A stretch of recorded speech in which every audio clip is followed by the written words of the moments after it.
ఆదిలాబాద్ మంచిర్యాల జిల్లాలో ప్రైవేటు హాస్పిటళ్ల భద్రత ప్రశ్నార్థకంగా మారింది. ఫైర్ సేఫ్టీ అనుమతులు లేకుండా హాస్పిటల్స్ ను నిర్వహిస్తున్నారని ఆరోపణలున్నాయి. అధికారులు తనిఖీలు చేయడం లేదని విమర్శలు వ్యక్తమవుతున్నాయి.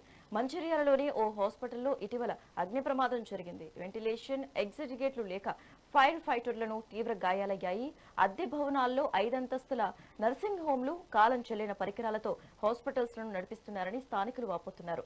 ఇప్పటికైనా అధికారులు చర్యలు తీసుకోవాలని కోరుతున్నారు. ఒకటి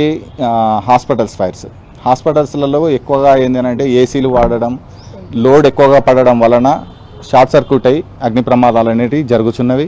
ఇప్పుడు రీసెంట్ మంచిర్యాల మున్సిపల్ పరిధిలో ఏదైతే ఉందో కార్పొరేషన్ పరిధిలో అధికారుల నిర్లక్ష్యమా లేకపోతే అధికారుల వైఫల్యమా అధికారుల పర్యవేక్షణ లోపమా అనేటువంటిది ప్రత్యక్షంగా కనబడతా ఉంది. ఇవాళ ఏదైతే ఒక బిల్డింగుకు మున్సిపల్ కార్పొరేషన్ పరిధిలో కావచ్చు లేకపోతే మిగతా విషయాల పరంగా చూసుకున్నట్లయితే ఎంతో కొంత డిస్టెన్స్ మాత్రం ఉండాలి.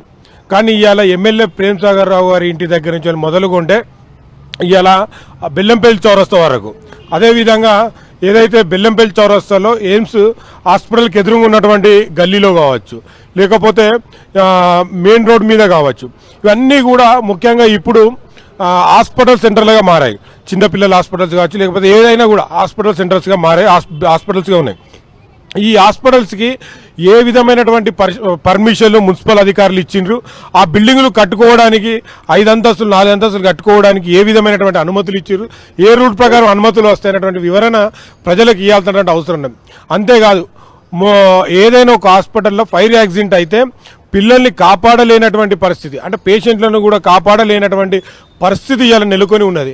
అయినా కూడా అలాంటి బిల్డింగుల్లో ఏదైతే వైద్య రంగానికి సంబంధించినటువంటి అధికారులు కావచ్చు లేకపోతే ఫైర్ సేఫ్టీకి సంబంధించినటువంటి అధికారులు కావచ్చు ఏ విధమైన నో అబ్జెక్షన్ లెటర్లు ఇచ్చి వాటికి అనుమతులు ఇవ్వడానికి సహకరించారు, దీని వెనుక ఉన్నటువంటి మర్మం ఏంటిది అనేటువంటి విషయాన్ని మేము అధికారులను కోరుతా ఉన్నాం.